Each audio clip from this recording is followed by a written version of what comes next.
Monsieur, bienvenue à Au cœur du sport. Ce soir, Au cœur du sport va s'interroger sur les 125 jours de la Fédération camerounaise de football du président nouvellement élu Seydou Bombo Njoya était face à la presse pour faire une espèce de bilan à mi-parcours de son séjour à la Fédération.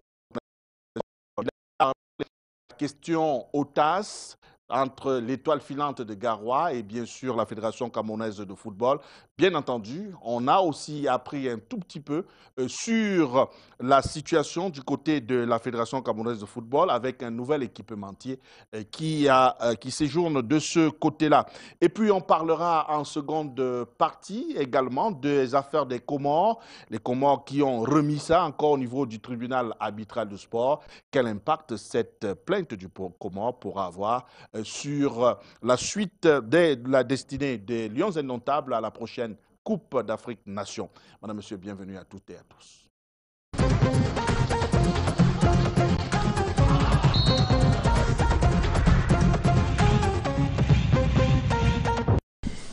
Quatre invités ce soir pour décrypter l'actualité évoquée. On va les accueillir. On commence par notre analyste maison, Christian Bala-Mekongo. Bonsoir, bienvenue Christian. Bonsoir, bonsoir Bouba. Une fois de plus, toutes mes amitiés à l'endroit d'Au cœur du sport, à son auditoire et surtout très honoré du moins de l'invitation. J'ose espérer tout simplement que le temps imparti à notre programme sera de nature à satisfaire à ce large auditoire. Donc je profite comme ça aussi de l'occasion pour adresser quelques salutations, notamment une fidèle auditrice, téléspectatrice autant pour moi du côté de Douala, Monique Ngo Lidjek, et quelques amis effectivement de la promotion Champagnat. Je pense au Obama Yannick et Sono, je pense comme ça aussi également à Obama Simon, peut-être pas le frère de l'autre, tous nos gars Stéphane, et je pense que pour tous ceux effectivement qui s'y reconnaîtront. Ah, vous avez oublié votre président de fan club du côté de Vannes, en tête Écoutez, desquels une certaine Claude qui suit beaucoup. Oui, tout à fait. On va saluer effectivement tout cela effectivement du côté de Vannes, tout cela disséminé effectivement à travers la République et même du côté d'Aubervilliers en région parisienne. Donc, je pense que ça va être un moment extrêmement riche, un moment extrêmement intense et j'ose effectivement croire que, comme je disais tout à l'heure, le temps imparti pour notre programme sera de nature à avoir effectivement cette haute et grosse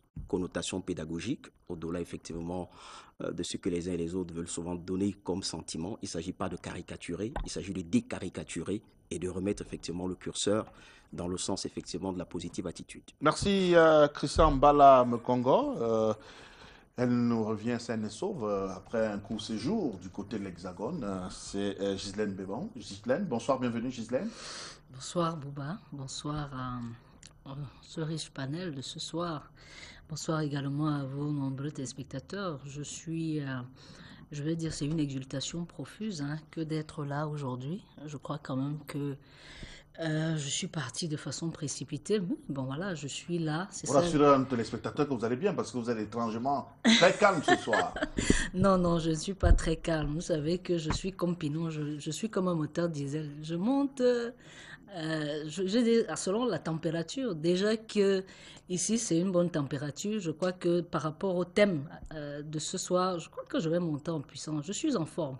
Je suis en forme. Et permettez-moi également de saluer la diaspora du côté de l'Espagne, parce que je dirais... Vous confirmez que vous avez suivi l'émission en direct la semaine Non, dernière écoutez, je pense que c'était un régal, parce que je pense que jeudi, dimanche également dans une télé concurrente également, et mardi, il y avait déjà les programmes, et je crois qu'ils sont en train de nous regarder, des gens qu'ils ont tellement affectionnés, c'est Pinon et puis Awana Théo.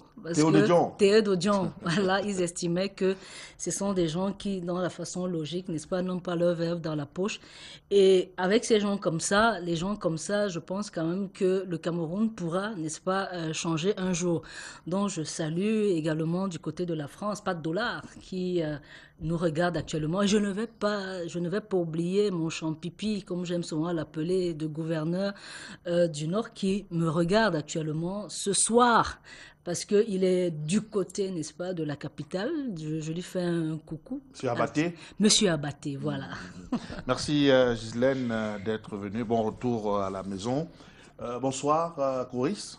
Eh bien, bonsoir Bouba, bonsoir à l'ensemble de nos millions de téléspectateurs, n'est-ce pas, répartis à travers le monde, à travers les 5 continents, n'est-ce pas. Je pense à Kenneth Malitoli qui nous suit, n'est-ce pas, depuis le Paraguay. Je pense évidemment à notre ami de toujours, Jacob Hugo qui nous suit depuis Houston aux États-Unis, mon homonyme, n'est-ce pas, Michel Lambert Kouyaté qui nous suit depuis Lisbonne au Portugal. Et évidemment, tout à l'heure, vous avez parlé du fan club, n'est-ce pas, c'est celui qui est comme le fan club, n'est-ce pas, de l'émission Au cœur du sport du côté de Balmayo dans le Nyon Esso, Ismaël qui n'est autre que mon beau-frère. Ismaël, bonsoir et bonne écoute, installez-vous confortablement. Tout à l'heure, on va dérouler avec le 4e invité, notre ami très affidulé aussi du côté de l'Hexagone, Dixit Ghislaine Bebon. Pinon Ongba, bonsoir, bienvenue. Bonsoir Bouba, bonsoir à tout le plateau, bonsoir à l'équipe technique qui nous permet d'être vus à la maison. Je salue les millions de téléspectateurs de Canal 2 et principalement de cette émission Au cœur du sport. C'est-à-dire que pendant qu'il y a quelques personnes qui apprécient, il y en a d'autres qui veulent souvent me tuer après les émissions ici. Donc je salue tous ceux qui sont souvent très énervés quand je finis mes émissions ici. Je ne viens pas ici pour énerver les gens, je suis comme ça. Bon, maintenant, de manière particulière, vous savez que j'ai fait un tour du côté de Garoua et j'ai pu retrouver quelques personnes que j'avais perdues de vue. J'ai retrouvé là-bas un frère qui s'appelle Achille Mvogo. J'ai retrouvé là-bas l'adjudant Mati Daniel, qui travaille à la base aérienne. J'ai retrouvé mon promotionnaire, mon camarade, mon voisin de lit en formation militaire. Il s'appelle Mamoudou Paf. Il est actuellement le receveur des finances de ce côté. Donc j'étais très fier de retrouver toutes ces personnes avec qui j'ai passé de bons moments du côté de Garoua. Un salut à toute la population de Garoua.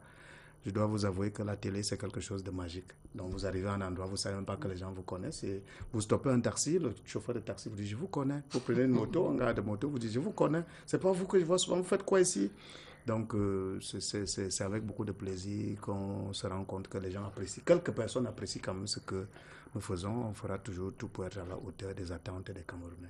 Merci Pinon. Le 5e invité nous a fait faux bond. On espère que d'ici à là, il arrivera. Mais bon, le décor est planté. On va aller au pas de course prendre maintenant la synthèse consacrée à l'actualité de la semaine. On commence avec cette grosse actualité, la qualification pour la finale des U17, les bébés Lyon, les poulains du coach Libi Thomas se sont donc qualifiés grâce au tir au but face à l'Angola, donc synonyme d'une qualification où ils pourront jouer la finale contre la Guinée, je crois que c'est bien cela, et Guinée-Conakry.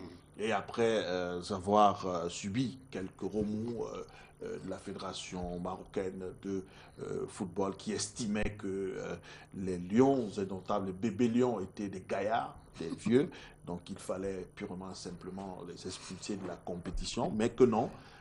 Quand on regarde à côté, on se rend plutôt que les Marocains étaient plutôt des ancêtres à côté de ces jeunes bébés lions. Alors, vous avez suivi cette compétition avec une qualification à la clé des bébés lions qui méritent quand même d'être...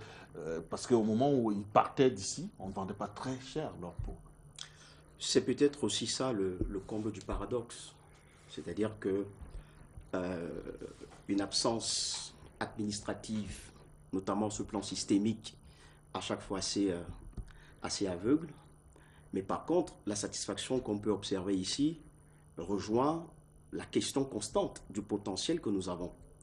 C'est-à-dire aujourd'hui, vous pouvez décider de dissoudre la FECAFOOT en tant qu'institution, bien sûr, et d'aller dans chaque contrée du Cameroun rassembler, dénicher les garçons et constituer des sélections, du moins des équipes compétitives. Voilà la grande leçon, parce que, dites-vous aujourd'hui, l'équipe nationale des U17 en finale de CAN de sa catégorie, ça il faut remonter depuis 2003 à Bambane, en Swaziland, et qualifié pour la prochaine Coupe du Monde du côté du Brésil. Mais quelqu'un qui se trouverait à Paris, à Madrid, ou je sais pas, à Houston, peut se poser la question de savoir, est-ce que je peux aller au Cameroun m'inspirer du modèle camerounais? Mais lorsqu'il descendra, lorsqu'il arrivera, qu'est-ce qu'on lui opposera? On lui opposera de ce que ça fait pratiquement 9 saisons sportives, on est dans l'incapacité de mettre en place un système de compétition au niveau des jeunes. Or, ce qui est apprécié ici, c'est l'excellent travail, et ça il faut rendre effectivement un hommage à tous ces bénévoles, à tous ces volontaires qui décident comme ça de mettre en place des structures d'encadrement. Parce que les notions de centre de formation et l'école de foot, elles ne sont pas du moins appropriées à notre contexte. Parce que quand on parle d'un centre de formation, c'est quoi? C'est sport-études, infrastructure, équipement et avoir des bâtiments. C'est-à-dire tout ça rentre effectivement dans l'équipement. Tandis qu'école de foot, vous avez des joueurs, du moins des garçons, dans un certain type de catégorie, et bien initiation, préformation et formation, qui viennent tout simplement apprendre et qui rentrent à la maison, c'est-à-dire certains systèmes d'externat. Donc, vous avez donc des structures d'encadrement qui sont effectivement tenues par des bénévoles, par des volontaires, qui parfois c'est des personnes avec pas grand moyens, mais qui réussissent la plupart du temps à encadrer ces jeunes. Et c'est avec cela effectivement que Libye Thomas, à qui effectivement il faut rendre un grand hommage, a décidé de faire avec depuis pratiquement 10 mois aujourd'hui. Parce que ce qui est en train de se produire du côté de la Tanzanie est la consécration, partant effectivement de Malabo, à travers le tournoi UNIFAC. Vous avez eu un tournoi du côté de UEFA, du côté d'Antalya. Ensuite également, il est revenu boucler avec ses garçons du côté d'Akono avant de se retrouver du côté du Rwanda et ensuite du côté de la Tanzanie. Donc, je veux bien, j'ai bien lu le post de monsieur le ministre des Sports lorsqu'il a parlé d'exploits. Mais en réalité, est-ce que le football camerounais devra encore réaliser des exploits? Non, cela devrait être l'expression de la dynamique d'une politique technique fédérale. C'est bien que M. Sielou soit aujourd'hui de ce côté-là, mais aujourd'hui, si la question lui était posée, qu'est-ce que lui a déjà mis en place depuis pratiquement 125 jours, nous en parlerons tout à l'heure, sur le plan organique, sur le plan systémique en matière d'organisation de football jeune? La réponse est non. Donc la récupération politique, c'est une chose, mais également il est aussi important que sur le plan technique, on puisse apporter des réponses. Donc, de mon point de vue, il faut donner effectivement l'essentiel du mérite à l'ensemble de ce staff, conduit par Libye Thomas et l'ensemble de ses collaborateurs, et surtout à tous ces jeunes-là qui ont décidé effectivement de construire cette histoire, de construire cette aventure. Et je suis convaincu d'une chose, c'est que au soir de dimanche, ils seront effectivement aux portes du Graal, parce que c'est de Guinée-Conakry, c'est vrai, ils l'ont joué en match de poule, mais il faut déjà oublier ce match, parce que là, la finale, c'est tout un autre match. Et je suis convaincu d'une chose, c'est que si les garçons se mettent véritablement loin de toute pression, se mettent dans une mouvance, de mon point de vue, assez pertinente, ils auront effectivement à la clé, effectivement, ce trophée. Alors, Coris, le mérite revient quand même à se mettre à tout faire, à jouer. Le sélectionneur Libye Thomas, ancienne gloire, ça prouve là que le Cameroun a des ressources. Eh bien, ce qu'il faut retenir dans cette compétition, déjà, Bouba, c'est que la stabilité est importante sur un banc de touche. Parce qu'il faut dire, et aussi la maîtrise des joueurs. Parce qu'il faut dire que 60 à 70%, n'est-ce pas, de ces enfants qui sont du côté de la Tanzanie aujourd'hui étaient déjà avec Thomas Libye lors d'une compétition sous-régionale ici des moins de 15 ans. Donc là, c'est important. Deuxième chose, c'est que je vous ai toujours dit ici que lorsque vous faites une bonne sélection, vous faites une bonne préparation, logiquement, les résultats suivent. Christian était en train de vous dérouler, n'est-ce pas, la préparation de ses enfants avant cette compétition. Vous comprenez qu'ils se sont bien préparés. Maintenant, au-delà de tout, il faut effectivement, n'est-ce pas, féliciter l'entraîneur pour tout le travail qu'il a abattu. Parce que je disais déjà ici la semaine passée que ces enfants ont de la haine, ils ont du courage. Parce que mener 1-0 contre le Maroc, ils ont pu égaliser et aller chercher quand même le but de la victoire, n'est-ce pas, dans les arrêts de jeu. Vous avez vu le match en demi-finale hier, vous vous rendez compte, cette équipe a joué pratiquement toute la deuxième mi-temps, n'est-ce pas, à 10 contre 11. Et ça n'a empêché, vous savez que c'est très difficile, surtout dans cette catégorie, de jouer en infériorité numérique. Mais ces enfants ont tenu, ils sont allés au tir au but avec n'est-ce pas, le fighting spirit qu'on connaît du côté du Cameroun et ont remporté cette rencontre.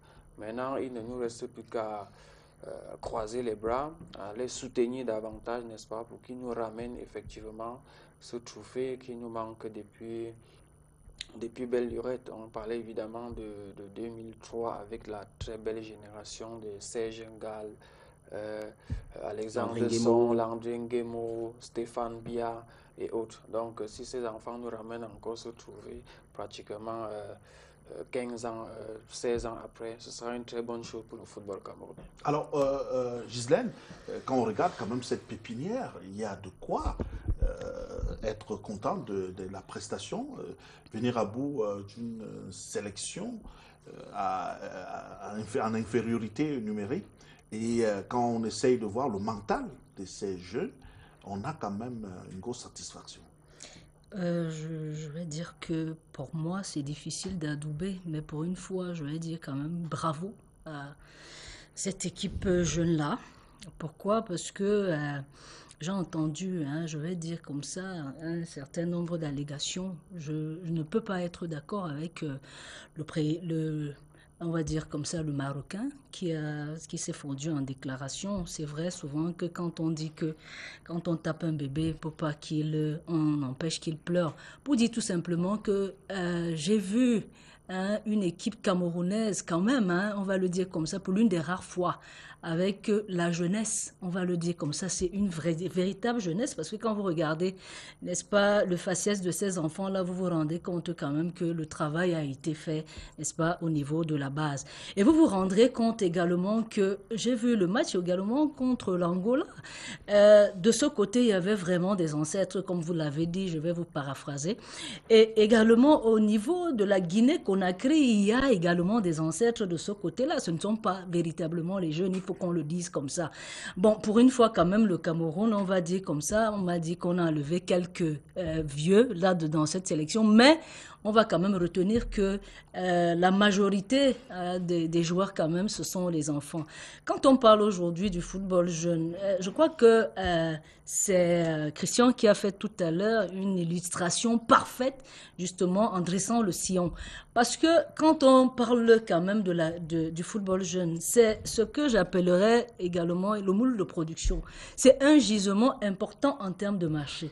Aujourd'hui, quels sont les paradigmes qu'on met justement de façon fédérale pour qu'il y ait une dynamique de ce côté REIEN? Rien.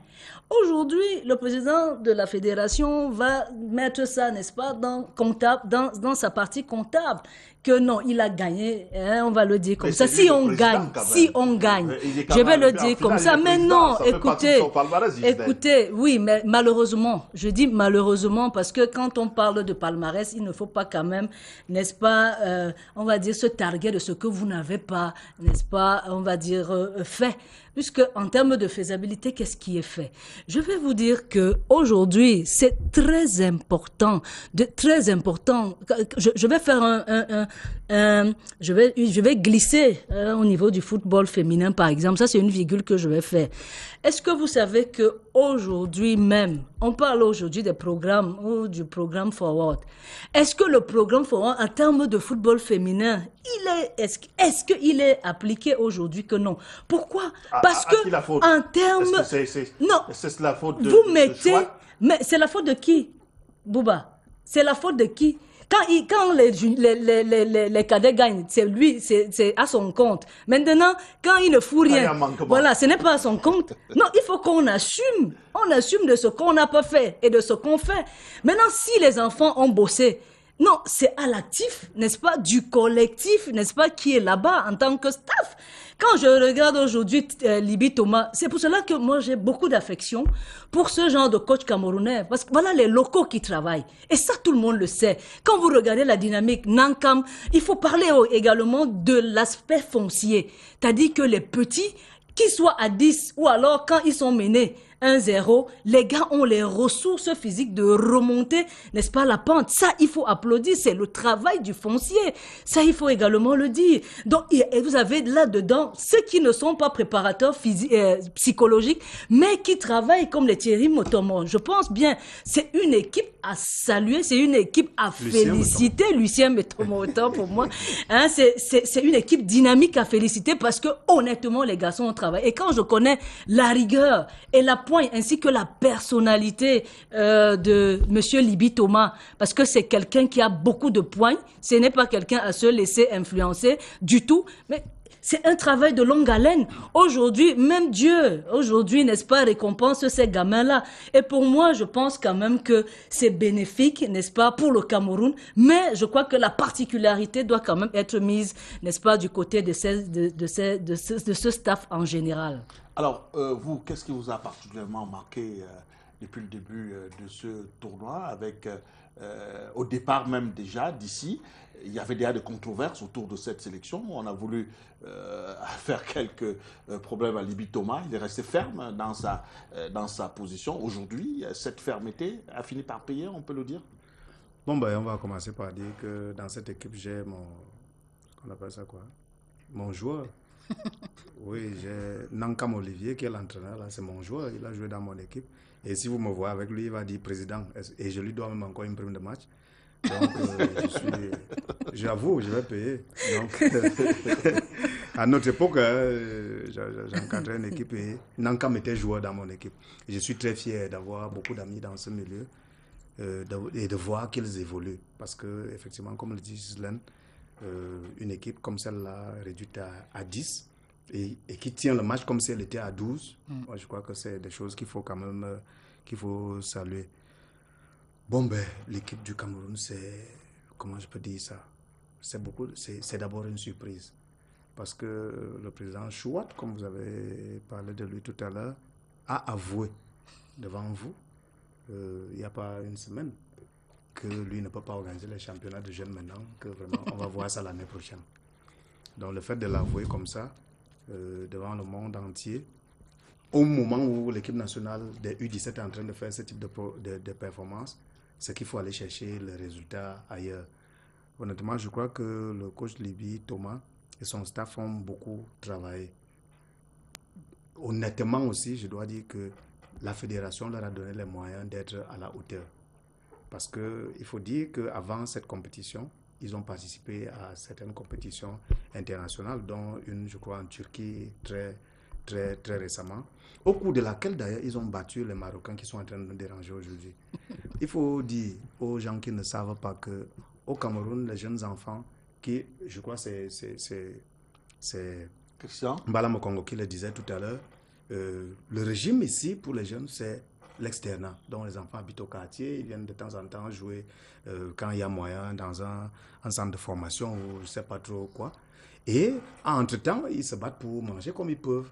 Donc ils mangent le haricot, ils mangent le bâton de manioc et les beignets, la bouillie, et tout ça, ça fait gonfler un peu les muscles. Ça fait que les Marocains qui ont le même âge ne peuvent pas avoir le même physique que les jeunes Camerounais qui se battent dans ces conditions-là. Donc vraiment que le président marocain laisse ça, ça a été plus fort qu'eux.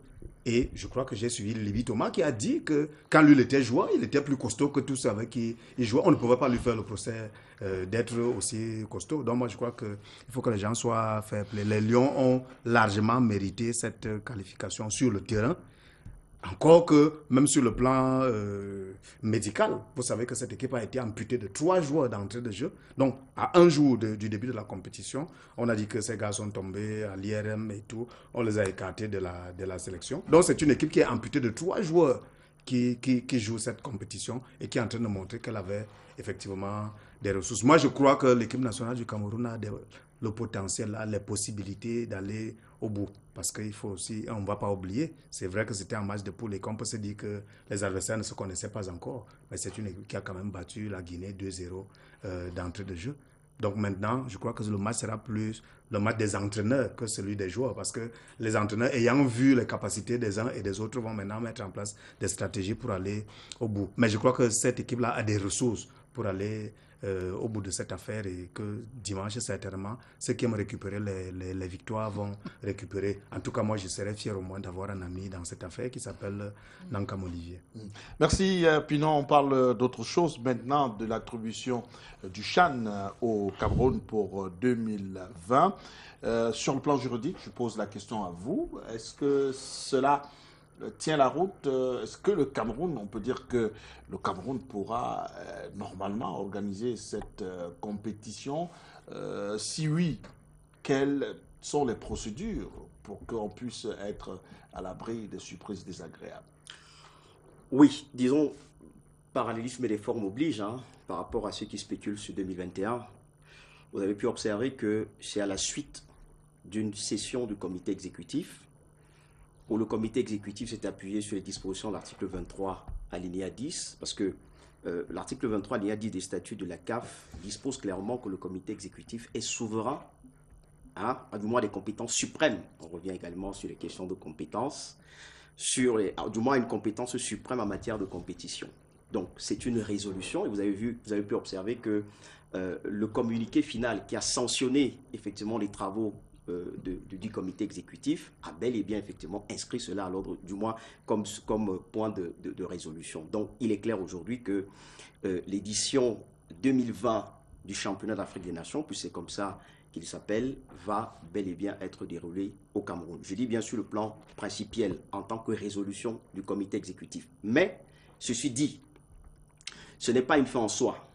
Parce que si vos options s'appuient effectivement sur la jurisprudence la plus récente, celle de la Fédération du Kenya, il faut dire que le CHAN, c'est 16 équipes, c'est-à-dire dans le format de l'ancienne compétition CAN avant sa migration de 16 à 24, et que le comité, ou du moins le cabinet d'experts, notamment dans le cas d'espèce le cabinet Roland Berger, va également procéder à des missions d'inspection pour s'assurer que l'ensemble des sites déjà répondent aux normes, les capacités d'hébergement, d'accueil, d'infrastructures, quand je parle d'infrastructures, y compris équipement technologique, parce que quand on regarde du moins la convention qui lie la CAF avec son partenaire Lagardère Sport, les droits TV constituent aujourd'hui la première source de recettes budgétaires au niveau de la CAF. Donc c'est une compétition qui sera retransmise en direct, donc à partir de ce moment, il est important que le pays qui accueille dispose de l'infrastructure technologique qui facilite effectivement la saine retransmission. Donc c'est pour dire à l'endroit effectivement des principaux responsables, déjà au niveau de la Fédération camerounaise de football, du moins pour ceux qui en tiennent encore lieu, pour ceux qui prétendent encore agir au nom et pour le compte de la Fédération, qu'il ne s'agit pas de dormir sur les lauriers, mais aussi également de tous les chefs de site. Je pense ici au gouverneur, je pense ici à l'actuel ministre des Sports et de l'Éducation physique, de tout mettre en œuvre pour qu'effectivement l'ensemble des sites, quand je parle bien des sites, les sites ne concernent pas que les stades.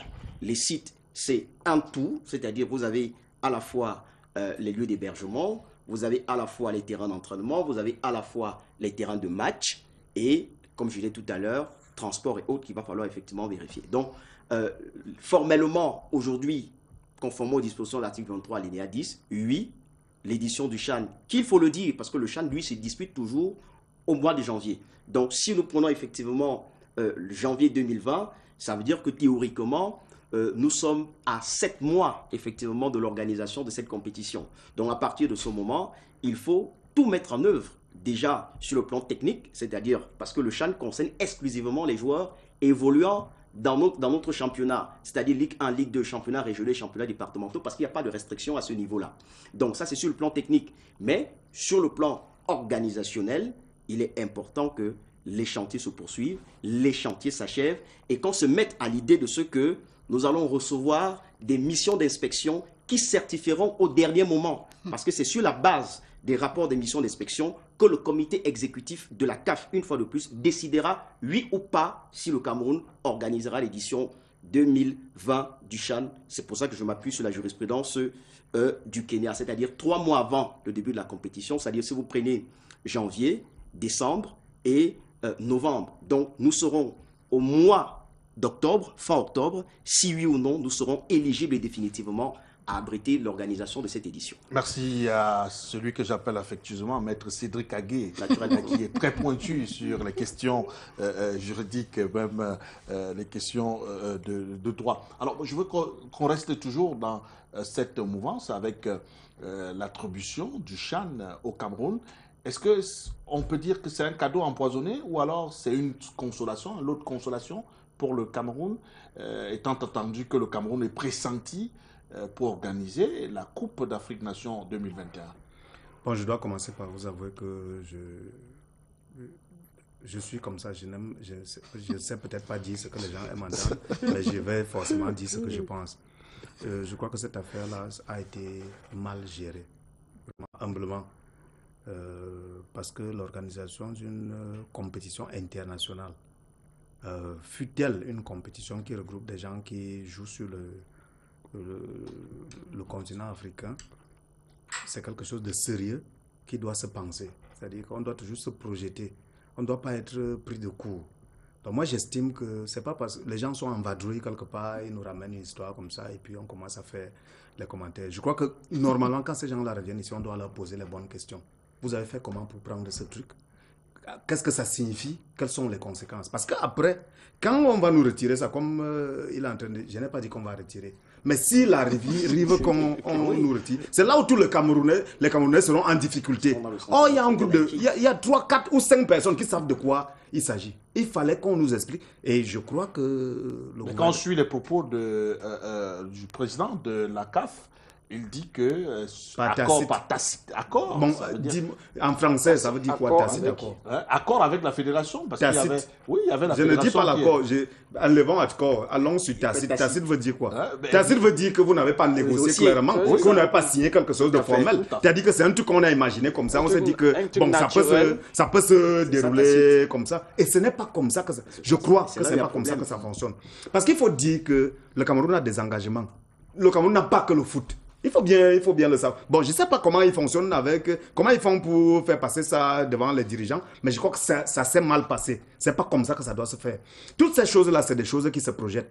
J'entends des savants dire que avant d'organiser une Coupe d'Afrique des Nations, il faut organiser une compétition mineure. Ça, c'est vraiment des savants, ça. Puisque je crois que c'est en perspective à la Coupe d'Afrique des Nations majeure qu'on a organisé la Coupe des Nations féminines en 2016, je crois bien.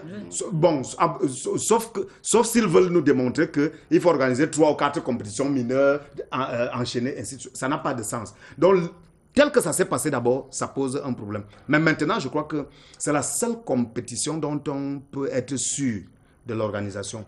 Parce que c'est un comité exécutif qui a décidé de nous l'attribuer. Il faut dire que pour ce qui concerne les seniors, vraiment, les gens peuvent aimer ou ne pas aimer, ils peuvent nous piéger ou bien nous chercher au quartier et tout ça. Ça ne change rien à ce qui est la vérité. C'est que le comité exécutif n'a jamais pris une résolution qui confie la Coupe des Nations 2021 au Cameroun. Jamais. Ils auraient même pu corriger ça au cours du dernier conseil qu'ils ont fait. Ils ne l'ont pas fait. Ils ont plutôt géré le problème du CHAN. Je vous dis que ce que le comité exécutif du 30 novembre a fait, c'est retirer la Coupe d'Afrique des Nations au Cameroun. Après cela, il y a eu un autre comité exécutif en janvier qui n'a pas attribué la Coupe 2021 au Cameroun. Donc, on va chercher. Moi, j'attends que quelqu'un me dise le comité exécutif qui a attribué 2021 au Cameroun. Et j'en viens donc à votre question pour me poser la question qui est celle de savoir est-ce que c'est un lot de consolation? Est-ce que c'est un cadeau? Empoisonné. Bon, c'est forcément d'abord un cadeau. Parce qu'un cadeau, c'est un truc que tu n'attendais pas, on t'a donné comme ça. Il peut être empoisonné. Maintenant, donc, sur empoisonné, quel est le piège? Le piège, c'est que je crois qu'Amad est plus informé que nous sur les choses qui se passent au Cameroun. Je crois que vous savez que depuis quelque temps, il y a des débrayages sur la plupart des chantiers de la CAF. Vous avez dit que vous sortez de Garoua, de ce côté. J'ai dit que ce n'est même pas Garoua. Vous dites seulement Garoua. Allons ici à Etouli. Allons ici à Olembe, c'est à 300 mètres d'ici. Allons voir. Est-ce que les gens travaillent là-bas? Les gens ne travaillent. Laissez Garoua. Garoua est loin. Même Garoua, pour dire vrai, à Garoua, il y a des endroits où on travaille, il y a d'autres où on ne travaille pas. Mais ici à Olembe, tout le monde peut aller à pied. Il voit qu'on ne travaille pas là-bas. Donc pour dire qu'il y a des soucis. Et je crois qu'Amad, il peut être au courant de ça. Et je crois qu'il peut, comme ce gars est malicieux, je me dis qu'il veut démontrer aux yeux du monde que on faisait beaucoup de bruit pour rien, alors que même s'il nous donne une compétition de 2020, on ne sera pas prêt. Maintenant, je vais chuter en vous disant que moi, je suis un Camerounais. Et le fonctionnement d'Amad, ce n'est pas un fonctionnement qui rassurerait un Camerounais normal. Et il y a plusieurs raisons pour lesquelles Amad... C'est un spécialiste de glissement. Il n'a même pas encore glissé. Ce monsieur-là, il a plusieurs raisons pour nous en vouloir. Je répète, aux yeux du monde. Parce que après, on va me chercher. Quand on va chercher les gens qui n'ont pas le Cameroun, viennent me chercher. Oh, je parle souvent quand ça commence. Je dis que ce monsieur ne peut pas nous aimer pour au moins 2 raisons. Première raison, il sait qu'à la CAF, l'élection, c'est par réseau. Donc, c'est les groupes qui votent à la CAF. Et il sait que le réseau le plus dangereux à la CAF, c'est le réseau de Issa Hayatou. Parce que Issa Hayatou a été président de la CAF pendant 30 ans. Il le sait. Et Issa Hayatou est camerounais. Et Issa Hayatou ne lui pardonne pas souvent ses errements sur les situations du Cameroun. Chaque fois, il a envie de sortir. Première chose. Deuxième chose, n'oubliez jamais que Issa Hayatou étant président, la CAF a retiré l'organisation de la CAN des U17, le genre qui est en train de se jouer en Tanzanie là maintenant, à Madagascar. Alors qu'il était ministre des... Il ne faut jamais oublier ces petits détails quand vous traitez avec un type comme ça. Donc, il peut venir au palais, il fait le malheur là-bas, il peut donner l'impression d'avoir quelques amis. Mais moi, je crois que c'est un gars qui a la rancune tenace. Et il faut le tenir par rapport, en nous appuyant sur ces réalités. Alors, Kouris a écouté Pinot Ongba. Rien n'est encore gagné. Hein. On doit encore bosser dur pour pouvoir... obtenir l'organisation de cet événement. On n'est pas à l'abri de surprises désagréables. Effectivement, Bouba, le CHAN, c'est 16 équipes, donc il nous faut minimum 4 sites. Et ici, il nous faut 4 sites. Quand vous jetez un coup d'œil, n'est-ce pas, sur nos sites ici au Cameroun, est-ce qu'on a 4 sites qui sont déjà prêts pour abriter une compétition comme celle-là? Non, pas encore. Parce que quand vous jetez un coup d'œil sur le site de Yaoundé, on parlait de l'MB tout à l'heure, ça n'avance pratiquement pas. Certes, on a le stade Omnisport qui est déjà prêt. Quand vous jetez un coup d'œil sur le site de Bafoussam, est-ce que c'est prêt de ce côté-là? Non, parce qu'il faut rappeler, peut-être pour reprendre ce que Christian disait tout à l'heure, lorsqu'on parle de l'accueil, n'est-ce pas, d'une compétition, le site, c'est pas seulement le stade. Le site, c'est voie d'accès, c'est le stade, hôtel, et même les hôpitaux. Il faut que toutes ces conditions-là, n'est-ce pas, soient réunies pour qu'on accueille une compétition de haut niveau. Mais comme c'est une compétition mineure, on peut être quand même une compétition, mais c'est la CAF qui l'organise. Il faut dire que la CAF ne badine pas. La CAF a ses exigences. Même quand on joue la Coupe de la CAF vous dit vous devez loger les équipes, par exemple, qui jouent la Coupe de la CAF dans un hôtel 4 étoiles, 5 étoiles. Donc c'est la Coupe de la CAF et ce sont les joueurs locaux qui, n'est-ce pas, qui jouent la Coupe de la CAF. Combien de fois, n'est-ce pas, le CHAN qui regroupe plutôt des nations. Donc il faut faire attention avec ça. Donc tout ce qu'on peut dire aujourd'hui, c'est demander à nos autorités de bousculer pour qu'on accélère les travaux. Parce qu'effectivement, ça va se jouer en janvier. Nous sommes en fin avril. Ça veut dire qu'il nous reste pratiquement 7 mois. Est-ce qu'en 7 mois, tous nos sites-là seront livrés?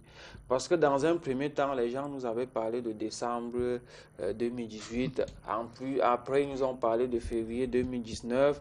Ensuite, ils nous ont parlé du 31 mars 2019. Au jour d'aujourd'hui, ils ne disent même plus rien du tout. Et c'est assez inquiétant.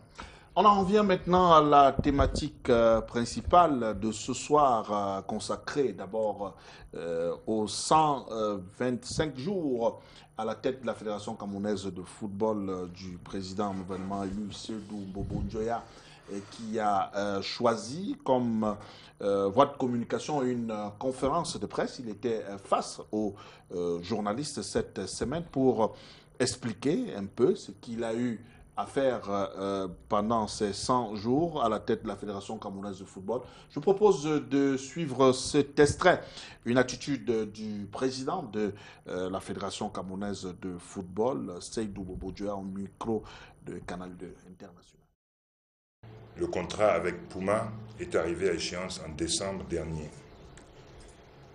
Bien qu'il y avait une possibilité de renouveler avant échéance, ce que vous devez savoir est que Puma avait revu de manière considérable à la baisse son offre, malgré les efforts du comité de normalisation et du nouvel exécutif pour poursuivre l'aventure avec lui. En février dernier, nous sommes arrivés au point de non-retour. Il était de notre devoir de trouver un autre équipementier pour nos équipes nationales. Dans le marché aujourd'hui, les offres ont considérablement baissé. Nous avions une offre exceptionnelle il y a 8 ans, parce que nous avions certainement le contrat, après l'Italie, le meilleur contrat au monde.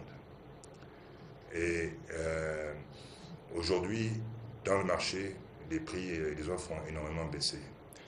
Donc nous, on était confrontés à cette situation. Le corps sportif, on s'est approché d'eux, ils nous ont fait une proposition supérieure à celle que Puma nous a fait l'année dernière au comité de normalisation, nettement supérieure. Et j'ai considéré que les intérêts de la fédération étaient bien protégés et acceptables. J'ai demandé à mes collègues du comité d'urgence, ce sont nos procédures internes, nous avons fait une séance de travail à ce sujet. Ils m'ont donné mandat de signer j'ai signé. Nous rendrons compte au comité exécutif dans les prochaines semaines, comme le précisent nos textes. Et l'Assemblée générale sera informée et la proposition, enfin le contrat pourra donc être signé.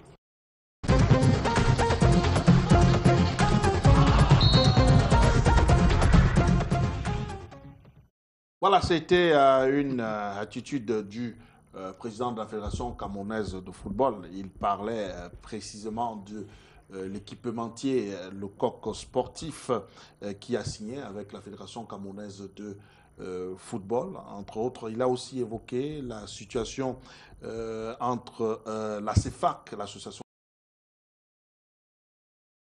camerounaise de football, éventuellement, une affaire qui va se poursuivre au niveau du tribunal arbitral de sport.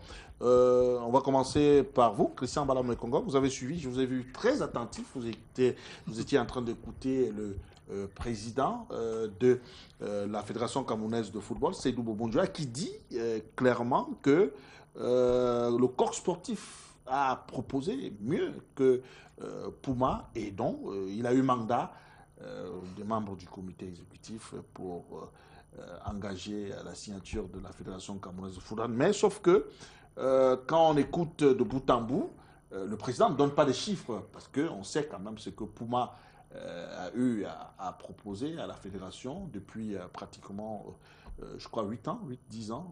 Avec, il s'agit d'un mariage de 20 ans, voilà. Depuis 1998, précisément. Mais écoutez, qu'est-ce qu'il y a lieu de dire concrètement? Vous écoutez M. Seydou, déjà je l'ai trouvé très aérien, plutôt imprécis, et surtout dans une démonstration très nette de ce que c'est quelqu'un qui soit très déconnecté de la réalité. Parce que tout à l'heure, il ne dit pas qu'il a reçu mandat du comité exécutif, il dit avoir reçu mandat des membres du comité d'urgence et que, par la suite, il va informer les membres du comité exécutif. Je crois qu'il convoque effectivement l'ordre processuel, mais tout en, du moins, en affirmant qu'il viole lui-même l'ordre processuel. Bouba, de quoi on parle concrètement pour ne rester que dans le cas spécifique de l'équipementier sponsor? Parce que tous les équipementiers ne sont pas sponsors. C'est d'abord la première précision. Et que les équipementiers, pour ne rester que dans le cadre de la FECAFOOT, puisque nous parlons effectivement du football, son essence fêtière, c'est la FIFA, parce qu'il y a un code vestimentaire. Souvenez-vous que c'est à la suite d'avoir violé le code vestimentaire en 2004 en Tunisie que nous subissons la sanction. Donc, la FIFA prend donc des précautions pour agréer des équipements qu'elle loge par catégorie. Donc, on ne va donc pas chercher un équipementier ex nihilo. Donc, M. Seydou aurait d'abord eu la décence, ou du moins la flexibilité intellectuelle de le rappeler à l'endroit de ceux qui étaient présents. Et lorsqu'il vous rappelle en vous disant que Puma a divisé son offre en trois et que le coq n'a été que la meilleure offre. Tout en rappelant que quand on va dans une opération comme celle-là, c'est une opération gagnant-gagnant. C'est-à-dire que l'équipementier sponsor qui arrive chez vous n'est pas un philanthrope. Ce n'est pas quelqu'un qui met les mains dans sa caisse pour vous donner son argent. Non. C'est quelqu'un qui vient se fondre dans une organisation productive et de manière bicéphale, vous produisez un ensemble de revenus et les plus-values réalisées vous sont reversées. Donc, vous arrivez face à un équipementier ou à des équipementiers sponsors avec ce qu'on appelle une charte marketing. Est-ce que M. Seydou, au cours de cette conférence, a dû présenter au moins les instruments marketing qui ont participé à séduire les potentiels ou aujourd'hui, monsieur le coq sportif. Tout en rappelant aussi que quand on prend même le code éthique de la FIFA, à plus de 10 000 $, c'est un appel à manifestation d'intérêt public. D'accord? Est-ce que vous avez eu une résolution, puisqu'il vous parle effectivement d'avoir reçu mandat du comité d'urgence, qui formellement demande à ce qu'il y ait un appel à candidature via effectivement le dossier marketing qui est présenté? Que non, parce que sur la table, vous devez être capable de dire, écoutez, je sollicite par exemple que l'ensemble de mes catégories, et maintenant sur l'ensemble des catégories, il faut pouvoir dire par exemple que bon, ok, Les U17 par exemple, ils ont la capacité de jouer tant nombre de matchs internationaux au cours d'une saison, tant nombre de matchs amicaux au cours d'une saison. Voici les pépites sur lesquelles on s'appuie, ainsi que dans toutes les autres catégories, c'est-à-dire U17, U20, U23, équipe senior, y compris également chez les dames. Parce que si vous prenez simplement la période la plus faste, et ça c'est important, sortez par là. Il faut sortir par là. Vous verrez que le fait d'avoir par exemple eu une politique technique qui a permis effectivement de mettre sur le marché, en 2000, vous avez Patrick Mboma, Ballon d'Or, vous avez Jérémy, vous avez Samuel Eto'o, vous avez Lorraine Etameh-Mayer, meilleur joueur de la CAN 2000.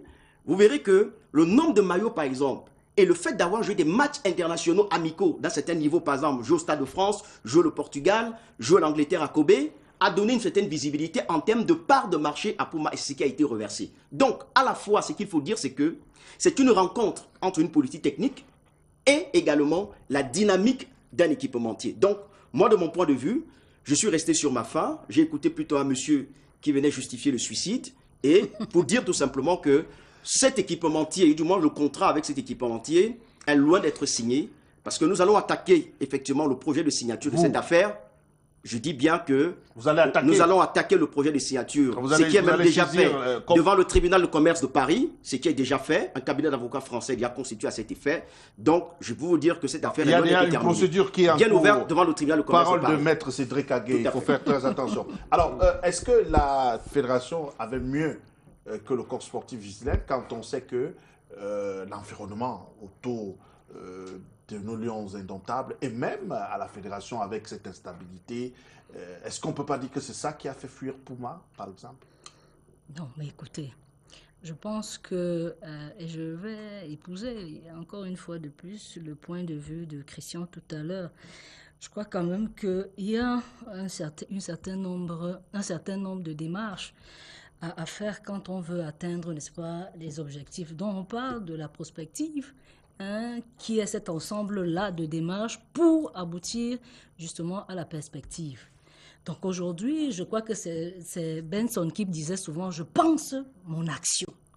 Alors, quelles sont les actions qu'on pense à la Fédération camerounaise de football? Je commence par le premier. Quand on recrute les coachs, y a-t-il eu appel à candidature? Que non. Pas de projet. On vous dit qu'on vous a cherché des coachs, n'est-ce pas, en boîte de nuit. C'est pareil avec le DTN. Vous parlez aujourd'hui d'équipementier, mais vous allez me dire que est-ce qu'on avait mieux? Oui, on avait mieux. Ce qu'on ne dit pas aux Camerounais aujourd'hui, c'est que c'est la mauvaise foi. C'est la mauvaise foi manifeste et singulière de nos dirigeants. Donc, ils étaient plus intéressés par autre chose. Ce n'était pas l'intérêt général. Mais ce n'est jamais... Mais quel intérêt général? Puisque, je prends un autre exemple. Vous avez vu quand la FIFA a donné 280 millions pour préparer la CAN, la Coupe du Monde féminine. Là-bas, on s'est précipité pour venir, n'est-ce pas, justifier l'injustifiable. 90 millions en 2 regroupements. Mais c'est quand même superfectatoire. Peut-être du crocodile. Peut-être que les filles mangeaient du crocodile. Une fille mange le crocodile. Vous comprenez un peu?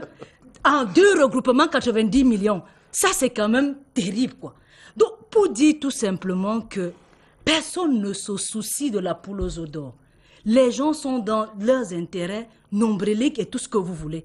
Donc, aujourd'hui, je n'ai pas pensé, ou je ne pense pas. Quand vous regardez aujourd'hui sur le Facebook, on va dire comme ça, de l'équipe de France, le teasing a été fait. Et c'est précis, concis.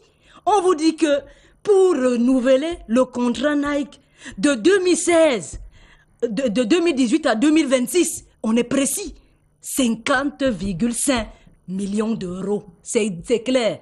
Mais pourquoi les mêmes Français, quand ils viennent signer, ici, là, le coq ou c'est la poule ou c'est quoi, je ne sais pas trop, quand ils viennent signer ici au Cameroun, pourquoi ils ne mettent pas la même chose? Parce que justement, ce qui s'est passé avec Puma, parce qu'on allait demander justement à Puma, n'est-ce pas, de donner les rétrocommissions. Et Puma a demandé que ça allait s'inscrire où? J'allais mettre ça où? Et aujourd'hui, il faut justifier. Et c'est parce que Puma, aujourd'hui, n'est pas entré dans cette danse. Le président de la fédération raconte ce qu'il est en train de raconter là. C'est pour cela qu'il est aérien. Alors, Coris Kouyaté, est-ce que vous avez le sentiment que, parce que la semaine dernière, vous étiez sur ce plateau et on attendait cette sortie du président de la fédération pour avoir un peu plus de précisions sur les clauses contractuelles. Est-ce qu'au sortir de cette conférence de presse, vous êtes satisfait? Vous avez eu quand même un peu plus... Non, non, on ne peut pas être satisfait. Je n'ai pas envie de paraphraser un grand frère Charles du côté de Douala qui me dit tout ça pour ça. Parce qu'on ne peut pas mettre, n'est-ce pas, en haleine la presse nationale et même internationale pour une conférence de presse et qu'au sortir de cette conférence... Le contrat avec Puma est arrivé à échéance. Je vous l'ai dit déjà la semaine parce que j'ai un problème avec la façon de communiquer au niveau de la FECAFOOT. Et quand on laisse un président c'est le sommet. Un président, c'est un mythe. Ça veut dire quand un président fait une sortie, n'est-ce pas, c'est pour apporter des éclaircissements sur une situation un peu sombre. N'est-ce pas? C'est pour éclaircir l'opinion publique sur une situation précise. Mais quand un président sort et fait une conférence, n'avance aucun chiffre, c'est très très dangereux. Ça pousse l'opinion, n'est-ce pas, chacun à y aller, n'est-ce pas, de son commentaire. Et c'est pas bon. On le disait tout à l'heure, quand la France a renouvelé son contrat, les termes étaient clairs. On vous a dit c'est de telle période à telle période. Le montant à verser chaque année, c'est bien sûr 38 millions d'euros. 38 millions d'euros en numéraire et 12 millions d'euros en équipement. C'est précis. Quand le Sénégal c'était le cas avec Puma. Je vous dis que 1 milliard, quoi, 250 millions et 850 millions. Puma qui est parti du Cameroun aujourd'hui, Bouba, le 29 février, a paraphé un contrat avec Manchester City. Ça reste le deuxième plus gros contrat, n'est-ce pas, d'un équipementier du côté de l'Angleterre. C'est 76 millions. 76 millions d'euros par an. Manchester City qui touchait 23 millions d'euros avec Nike. Donc vous comprenez que quand il y a des contrats, on doit apporter des... C'est normal. Il faut signaler quand même que, quoi que l'on dise, même si la FECAFOOT est une association peut-être privée, c'est quand même une entité, c'est l'État qui donne quand même l'agrément à la FECAFOOT. Du moment où c'est l'État qui donne l'agrément pour un certain nombre de choses, vous avez l'obligation de communiquer là-dessus. Donc il y a eu beaucoup d'erreurs, beaucoup d'égarements, n'est-ce pas, dans la sortie du président Sédou, et je n'ai pas compris pourquoi. Première chose, quand le président dit « nous avons approché plusieurs structures », non. Le Cameroun ne doit pas approcher les structures. On fait un appel, n'est-ce pas, d'offres. Les structures, c'est plutôt les structures qui se prononcent et approchent la Fédération camerounaise de football. Proposent ce qu'ils ont. Ce n'est pas nous qui partons vers les équipements. Et avec un dossier marketing offensif. Hein. Évidemment. Il n'est même pas capable de le présenter. Et qu'est-ce que...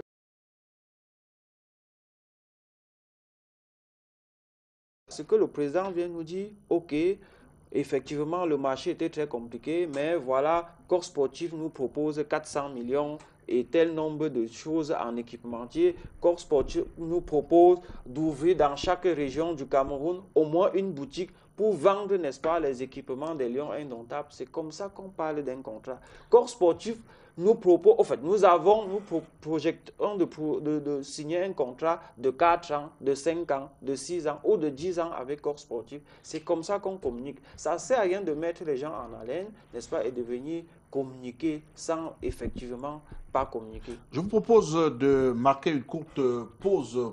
Je reviens à vous, je ne vous ai pas oublié, Pinongba, je sais que vous voulez envie de prendre la parole sur cette question, mais vous allez intervenir juste après cette pause.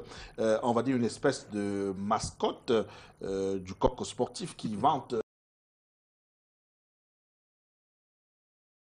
de ces négociations, un Camerounais qu'on ne présente plus, la méga giga star Yannick Noah, qui pour lui trouve que c'est une très bonne affaire.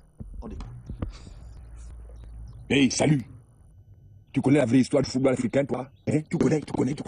Tu sais que dans les années 80, la grande équipe du Cameroun, avec Thomas Nkonou, Koundé, Jean-Pierre Tokoto, Docteur Abega Théophile, Roger Mila, mais comment tu connais quand même? Ces gens-là nous ont inscrits dans l'histoire. Parce que c'était des grands, des grandioses, des grandissimes, des grandiloquents, des grosso modo. Parce que quand tu es très grand, tu es grosso modo. Ces gens-là, vraiment, ils avaient le cœur des lions. Et la tunique qu'ils portaient, la tunique légendaire, c'était quoi? C'était sportif. J'ai le maillot, parce que moi je suis un vieux. J'ai le maillot. Hey, donne-moi le maillot là. Donne-moi le maillot. Le vieux maillot là. Le vrai maillot, le maillot, la tunique légendaire. Oh, dépêche-toi. Merci. Voilà ça. Mais marquez quoi là? Le corps sportif va à nouveau travailler, habiller les lions indomptables. Et c'est marqué quoi ici? C'est marqué quoi? C'est marqué Zimbabwe? Hein? C'est marqué Zimbabwe? C'est marqué Mozambique? C'est marqué Nigeria? C'est marqué quoi? C'est marqué Cameroun. Est-ce que ça c'est Nike? Non, c'est pas Nike. C'est pas Reebok. C'est pas ces marques-là. Non, c'est ça le vrai maillot officiel. On va aller en haut avec ça. Parce que je vais aller appeler les sorciers. Tu comprends? Les sorciers. Voilà, c'était Yannick Noah. Alors, vous étiez très concentré, et vous avez suivi avec beaucoup d'intérêt, on va dire, la pub de Yannick Noah sur le corps sportif Pinon. Vous avez dit qu'il s'appelle Yannick Noah. Vous voulez faire un rapprochement? C'est pas moi qui fais. Vous voulez faire un parallèle avec... Ce n'est pas moi qui fais. Vous ne voyez pas que ça fait trop de Noah dans la fesse. Il y a l'autre Noah, c'est qui encore? Vous savez que la dernière fois, ça a failli me coûter beaucoup de choses. Hein. La nomination du DTN, qui s'appelle Serge Noah, donc comme l'autre Noah. Et apparemment, ce serait son frère. Donc ça fait beaucoup. Et ça indique qu'il y a quelque chose il y a quelque chose qui ne va pas. Il y a quelque chose qui ne va pas. Et ce qui me chagrine le plus, c'est qu'on est dans une affaire où personne ne dit rien. Donc les gens font ça et personne ne dit rien. Normalement, dans une affaire comme ça, l'État n'est pas parti à cette affaire-ci. L'État n'a pas à retirer des dividendes de cela. Mais c'est quand même l'image du Cameroun qu'on va... Je ne sais pas trop ce qui va se passer. Donc pour cette raison, l'État, je n'ai pas dit le ministère des Sports.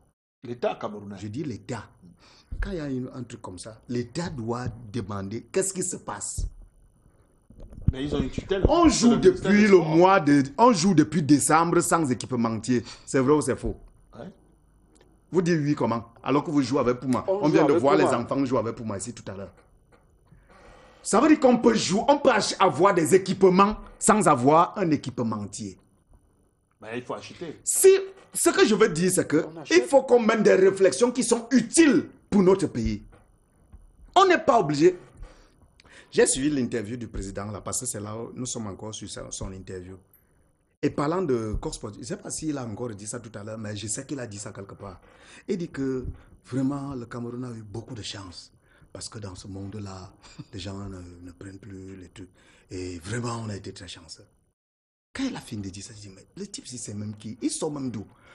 C'est eux qui font souvent qu'on se pose des questions sur leur vie. Et puis, on découvre que ce monsieur-là a été directeur de 2 sociétés de paris sport, de loterie. Donc, quand il dit, on a été très chanceux. Ah, c'est un homme de loterie. Cette affaire, ce n'était pas la loterie. L'affaire d'équipementier, ce n'est pas une affaire de loterie. Ce n'est pas une affaire de chance. C'est la rencontre entre 2 projets. L'équipementier, ce n'est pas une affaire de... On était malheureux, on était abandonnés, et puis on a eu la chance de croiser corps sportif. Ce n'est pas une affaire de chance. C'est des affaires qui... Ailleurs, les gens pensent à ça. Ailleurs, d'ailleurs, on ne négocie pas le jour où le contrat finit. Ailleurs, on n'attend pas que le contrat finisse. Puisqu'un contrat est dynamique. Mais l'équipe du Cameroun dont on est en train de parler ici, c'est une équipe du Cameroun qui est quand même championne d'Afrique. Il y a eu quoi entre-temps? Et sur le terrain, on s'est qualifié pour la prochaine Coupe d'Afrique, même si on peut ne pas y participer pour d'autres raisons. Ça veut dire que l'équipe du Cameroun est toujours présente. Mais cette équipe du Cameroun, c'est elle qui a des cadets qui jouent la finale demain, c'est pas ça? Des cadets qui vont jouer la Coupe du Monde dans je ne sais pas trop combien de mois. C'est ce même Cameroun qui a des filles qui vont jouer la Coupe du Monde dans 2 mois. C'est pas le Cameroun là. Et c'est ce Cameroun qui a la chance d'avoir croisé corps sportif, que corps sportif ait accepté. On a eu beaucoup de chance. Ce n'est pas une affaire de chance. Ces gens, je ne sais pas comment ils sont arrivés là-bas, là, à la Fédération camerounaise de football. Mais même si vous arrivez comment, Je crois qu'il y a des petites questions simples que vous devez vous poser. Et c'est là où j'interpelle l'État. Je vous ai dit que première mauvaise coïncidence, ça fait 2 mois dans l'affaire. Qu'est-ce qui se passe? Je ne sais pas, hein. Peut-être que vous êtes aussi naïf que moi, mais on sait comment ça fonctionne au Cameroun. Quand tu vois déjà un gars de Ngouantet avec un autre gars de Ngouantet dans un truc, il y a quelque chose qui ne marche pas et le gars de Ngouantet maîtrise ce qui se passe. C'est-à-dire que pour le Cameroun entier, les gens doivent se demander pourquoi les gars de Ngouantet sont devenus subitement forts comme ça pour tout maîtriser. Donc, moi, je dis concernant cette affaire que le président de la Fédération camerounaise de football, dans sa communication, nous a encore embarqué dans une affaire compliquée. Qu'est-ce qu'il a dit exactement, vous qui étiez là-bas, ou bien vous aviez des reporters là-bas? A-t-il dit qu'on a déjà signé le contrat avec Coq Sportif? Je crois que ce n'est pas ce qu'il a dit. Mais moi, j'ai lu le communiqué de Coq Sportif qui n'avait pas de conditionnel. Pour eux, c'est une affaire qui est gagnée. Exactement, nous sommes où? On a signé ou bien on n'a pas signé? Puisque le président dit, on a déjà Coq Sportif. En même temps, il dit, je vais d'abord montrer au comité. Qu'est-ce qui se passe exactement? On a signé ou on n'a pas signé? Alors, il y a un téléspectateur qui dit qu'il y a tromperie sur la marchandise de Yannick Noah. Le t-shirt qu'il brandit date de 86. Tout à fait. Hein, et la CAN 86 en Égypte. Et non, Calaé. 82, Tout à la fait. coupe Habillé. Ce qui est vrai. Mais qu'est-ce qui n'est même pas tromperie? Il y a beaucoup de Parce que problèmes dans tout ce qu'il dit, même là, il est hors sujet. Hein. Bon, moi, je ne veux pas parler de hors sujet avec Yannick Noah, parce que c'est quand même Yannick Noah. Moi, je dis, je reprends. Il peut parler du tennis. Revenons à des choses qui sont simples. Je dis, le président de la Fédération camerounaise de football a triché sur ce sujet. Il a triché pourquoi? Parce que, supposons qu'il ne nous ait pas dit. S'il avoue devant la presse qu'il n'a pas dit même à son comité exécutif, il aurait dit à qui? Est-ce que c'est comme ça que ça se passe? Ça s'est passé comme... Qui lui a même dit que l'Africa Foot veut dire... Si ce n'est pas le comité exécutif...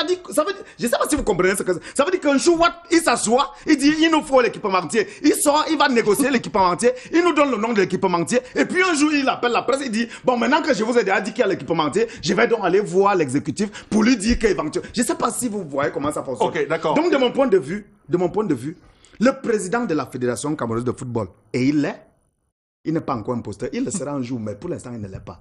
Le président de la Fédération camerounaise de football qui a appelé la presse l'autre jour n'avait pas de raison d'appeler la presse. La preuve, il s'est fendu en déclaration parce que sur le sujet pour lequel il vous a appelé, il n'avait pas d'éléments à vous donner.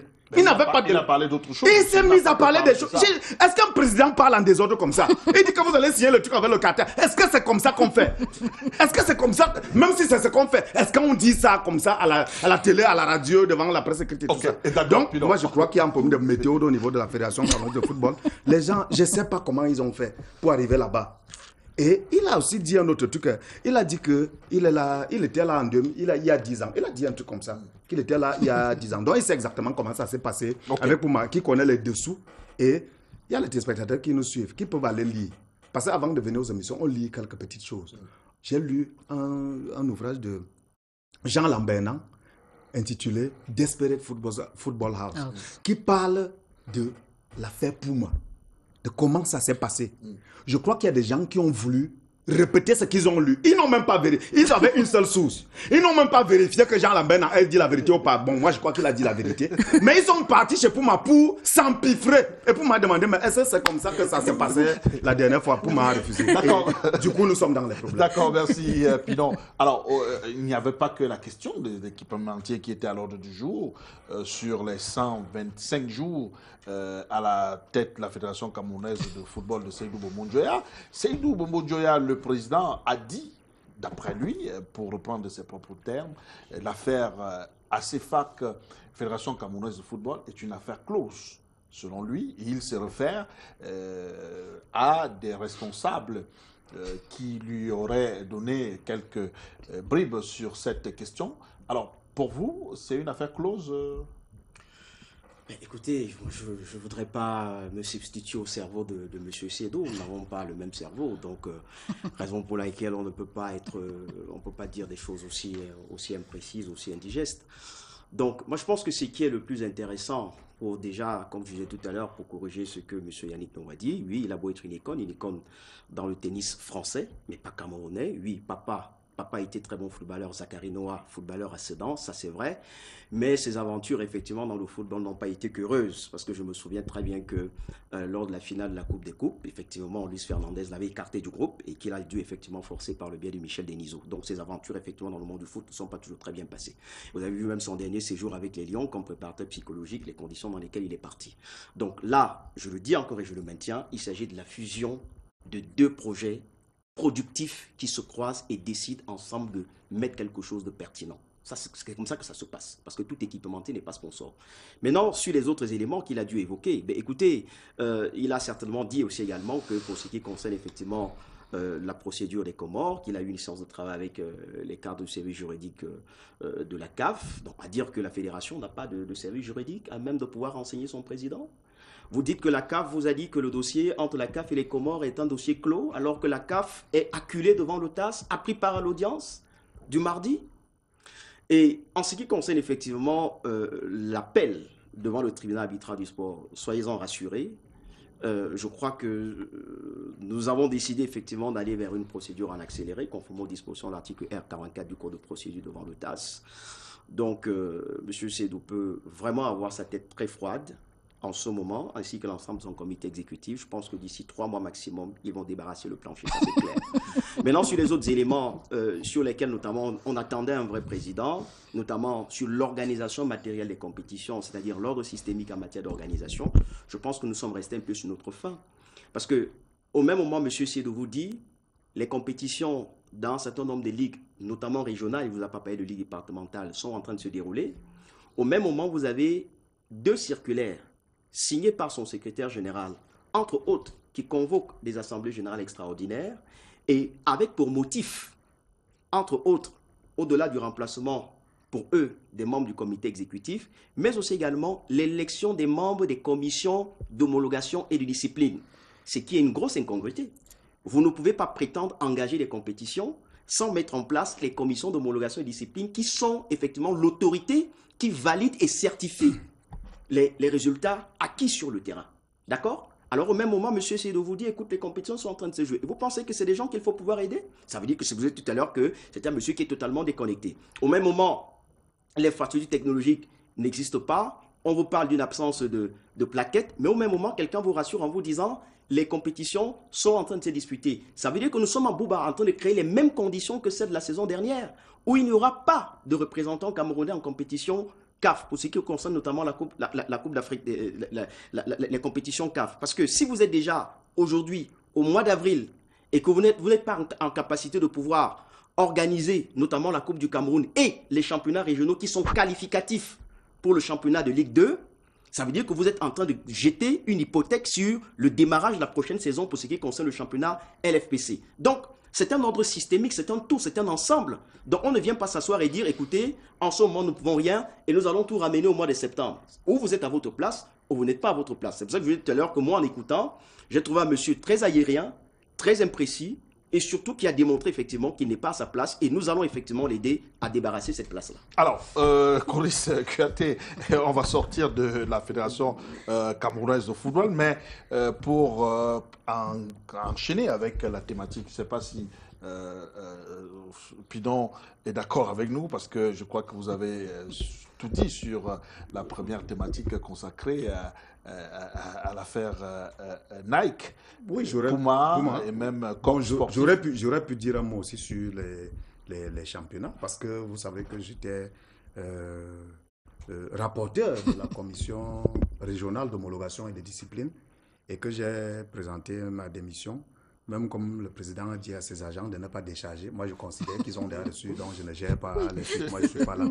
Et vous savez que le secrétaire général, qui écrit avec beaucoup de fautes, je ne sais pas pourquoi, c'est parce qu'il a fait des études en Russie, mais même s'il a fait des études en Russie, c'est le multiculturalisme. Il peut recruter un traducteur. C'est l'ancien élève du lycée de Macarnon, donc il a quand même appris le français avant de se retrouver en Russie. Et pourquoi il écrit donc? Non, mais on vous a dit qu'on recrutait les gens dans les boîtes de nuit. Le président a demandé qu'on excuse. Et aujourd'hui, ils ont encore pondu notre truc avec les fautes. Donc j'ai seulement cité les fautes là, j'ai lu ce qu'il y avait à lire. Bon, le président a dit qu'on excuse, donc on excuse. Il fait les choses de son niveau. Donc je disais, le secrétaire général a fait une première circulaire qui convoque les assemblées générales régionales.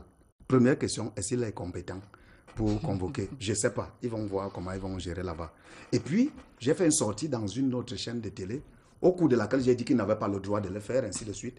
Et le lendemain de cette sortie, ils ont sorti une circulaire corrective pour dire que maintenant, ils vont aller lire les commissions d'homologation et de discipline. Je rappelle, parce que c'était visé division juridique, je leur rappelle que si c'est pour moi qu'ils écrivaient ça, moi je ne suis plus là-bas, j'ai déjà démissionné depuis. Donc ils cherchent d'autres raisons pour faire leurs assemblées générales, c'est pas pour les commissions d'homologation et de discipline. Et ce fonctionnement, c'est un fonctionnement bizarre. J'ai l'impression que le président Seydou Chouat ne maîtrise pas bien le sujet. Bon, il a tout pour maîtriser le sujet, mais j'ai l'impression qu'il est embrigadé par un groupe de personnes qui le tirent vers le bas. En réalité, vous ne pouvez pas être président de la Fédération camerounaise de football. Il a insulté le championnat d'élite, donc ce qu'on appelle Elite 1, Elite 2. Peut-être qu'il en a le droit parce qu'il est président, mais un président n'insulte pas son propre championnat. Là, il viole le code éthique. Il ne peut pas le faire. Maintenant, c'est le seul championnat qui au moins se joue. C'est-à-dire que n'allons pas regarder on va regarder ça après, mais ça se joue quand même. Maintenant, au niveau régional, est-ce que ça se joue vraiment? Moi, j'étais à Garoua, je vous ai dit. On m'a dit que ça se joue là-bas. Et puis, j'ai fait une émission avec Akou et Domingo qui dérangeait souvent sur les plateaux. Et sur ce plateau, il a dit, les gens qui jouent là, eux-mêmes, ils savent pourquoi ils jouent. Puisque personne n'a les licences. Je lui ai dit, Akou, tu exagères souvent. Pourquoi? Il m'a dit, je te dis que personne n'a la licence. Et puis, avant-hier, j'ai lu un communiqué du président Saint-Fabien Mboro, qui est par ailleurs membre du comité exécutif de la fédération, qui est président de la Ligue régionale de football du centre, et qui dit que la Coupe du Cameroun qui devait commencer hier ne pouvait pas commencer. Pourquoi que c'est reporté à une autre date ultérieure? Parce qu'il n'y a pas les licences. Et puis j'ai donc enquêté sur l'affaire des licences. Il m'est revenu qu'à la Fédération camerounaise de football, il n'y a pas les rubans. Le ruban qui coûte 100 francs. Il n'y a pas ça pour imprimer les licences. Et je reviens donc à la question de base. Comment les autres jouent donc pour jouer, font donc pour jouer sans licence? Sans commission d'homologation et de discipline. Sans commission d'homologation et de discipline. Sans licence. Comment ils ont fait? Donc moi je me dis, Chouat doit faire d'abord les choses simples. Et vous vous rappelez que j'avais un candidat lors de la dernière élection. Et notre credo c'était... Nyamsi Daniel Mwangé. Notre credo c'était des choses les plus simples aux choses les plus compliquées. Donc, on commence par les choses les plus simples dans une fédération. Qu'est-ce qu'on fait? On organise le championnat.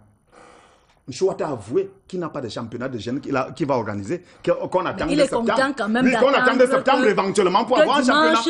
C'est sur ces choses-là qu'on doit...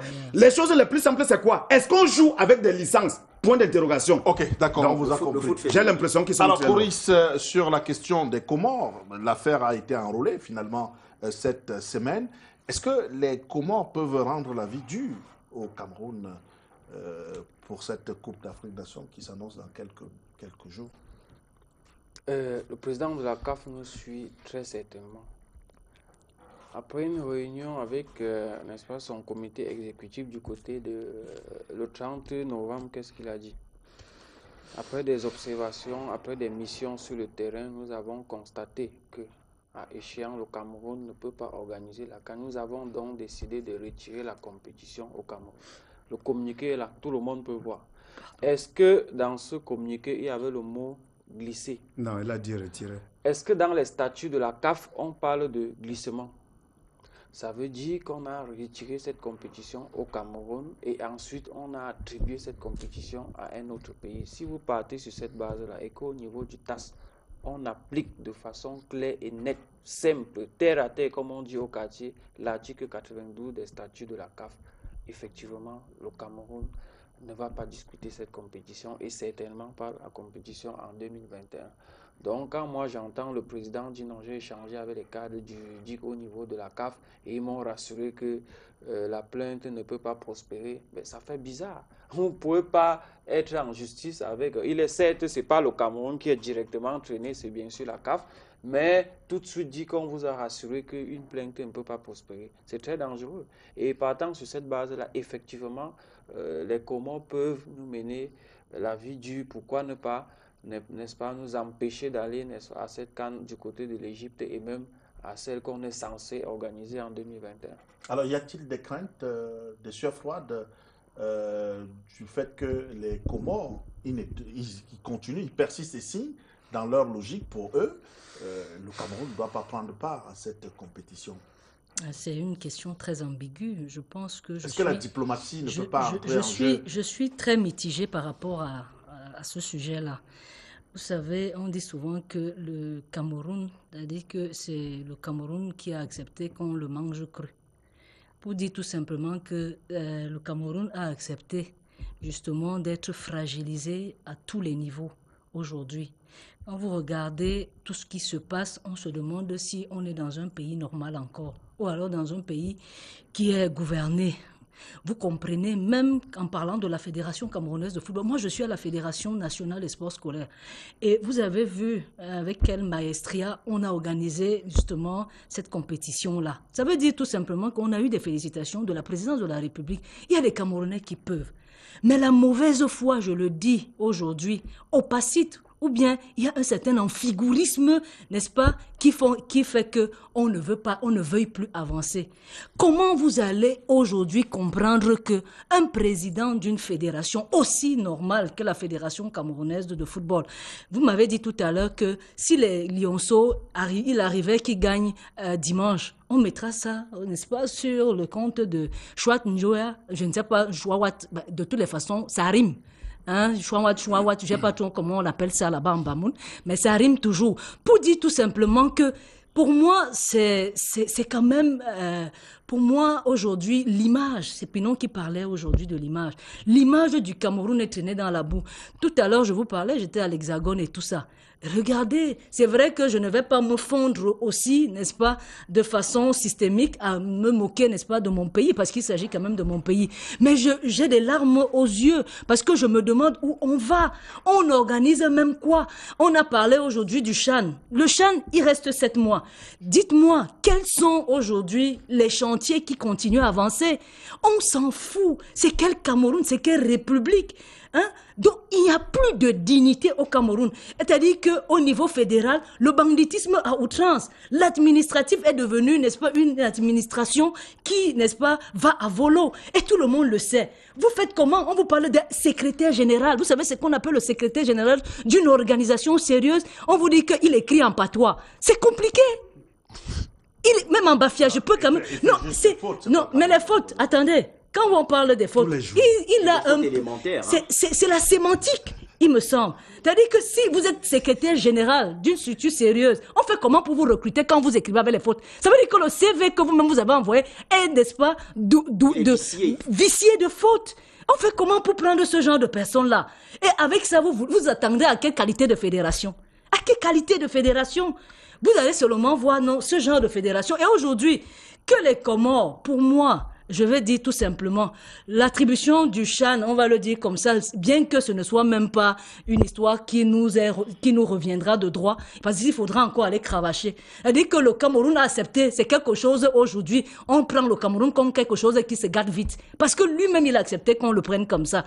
Donc aujourd'hui, si on parle du CHAN, vous pensez qu'il y aura alors la CAN 2021?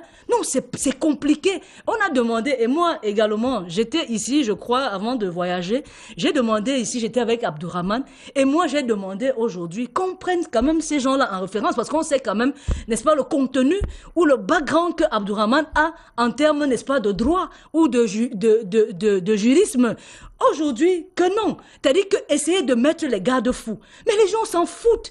On pense que nous, on n'est pas tchadiens. Moi, je suis pas tchadienne. Je parle ici pour mon pays. Et j'aime souvent dire que même si on vend le Cameroun, j'aurais ma part sur ça, comme on dit au quartier. J'aurais ma part sur ça. Donc, moi, je défends le Cameroun, hein, à mon niveau. Mais tout simplement pour dire que s'il arrivait qu'on nous retire même la CAN ou qu'on ne participe pas, n'est-ce pas, à cette CAN 2019, non, mais on n'aura rien fait justement pour qu'on y soit. Alors, est-ce qu'on peut être surpris par l'attitude des dirigeants camerounais qui, pour eux, estiment que c'est beaucoup plus une affaire qui concerne la CAF, dont les Comores ont traîné la CAF au TAS. Le Cameroun n'est pas concerné par ça. C'est quand même un peu une affaire ambiguë, non, Pinon? Comment vous analysez cette situation? Bon, moi, je crois que sur le plan stratégique, c'est une erreur grave. Parce que là, nous sommes en train de dire, je ne sais pas pourquoi vous analysez ça comme ça, mais vous êtes en train de dire qu'il est possible que du fait d'une plainte des Comores contre la CAF, le Cameroun pourrait ne pas participer. Dès qu'il y a une éventualité comme celle-là, vous vous invitez au procès. vous vous invitez au procès pour faire valoir vos arguments de droit. Moi, j'entends les gens dire, oh, on n'avait pas encore signé ceci. Allez expliquer ça au TAS. Est-ce que vous expliquez ça ici au Cameroun? Je vous dis que c'est un sujet qui est très compliqué. Il n'est même pas compliqué. Il sera tellement simple que ce n'est que le Cameroun qui peut compliquer le procès.